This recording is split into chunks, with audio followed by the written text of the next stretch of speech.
the question I have for you next is like, why didn't any of this work? And I don't mean that it doesn't work philosophically or intellectually, but I do mean that, all of the catastrophes that you describe, Burke already, we was looking before the terror at the French Revolution and saw everything that was going to happen, understood that in this sort of hyper-rationalist philosophy was actually the seeds of barbarism.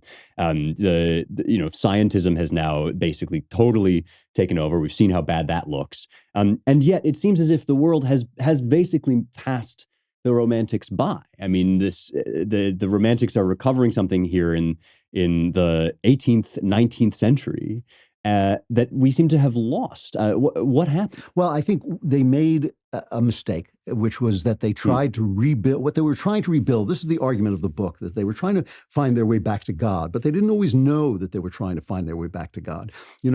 C.S. Lewis loved Wordsworth his whole life, and at first, when he first read him, he didn't like it, and then he started to realize that, oh no, this is the beginning of faith. It won't get you to faith, but you have to start here with this idea that there's something outside yourself that matters, that this world that you're in, this world of imagination, has a reference and is a collaboration. And because so many of them died young, and because so many of them could not put into words the faith that they were looking for. They never quite found the faith they were looking for.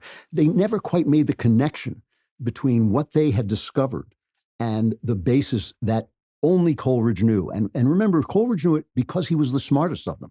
He knew it because he was so brilliant. And he called Jesus Christ the sensorium, meaning the method of feeling life. And this is really important because I think a lot of the times when we talk about religion, we talk about being good. Jesus wants us to be good, so we don't go to get punished and go to hell, but instead get reward and go to heaven.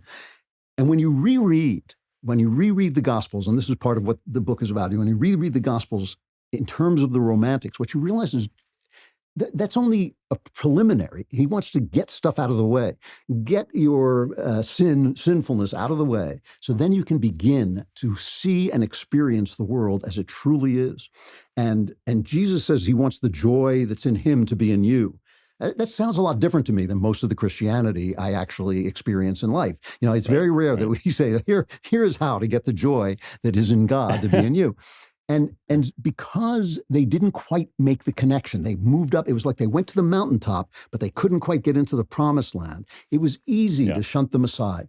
Science is a great blessing, as they knew, and science is a very powerful thing, and matter is a very powerful thing. Pain and love and sex, these are all incredibly powerful things. And to get beyond them to the meaning of those things is a work. It's something that you have to do. It is something you do through poetry, through meditation, through prayer, through all the things that people do to connect with the life as it is. And I think that, unfortunately, because these guys were in the midst of a maelstrom, just like we are, of revolution and radicalism and new science and new atheism, because they were in the midst of this maelstrom, they didn't quite connect with what they were actually doing. I don't think anybody ever really connects with what he's doing in the moment that he's doing it. And I think that was why their voices were easy to dismiss.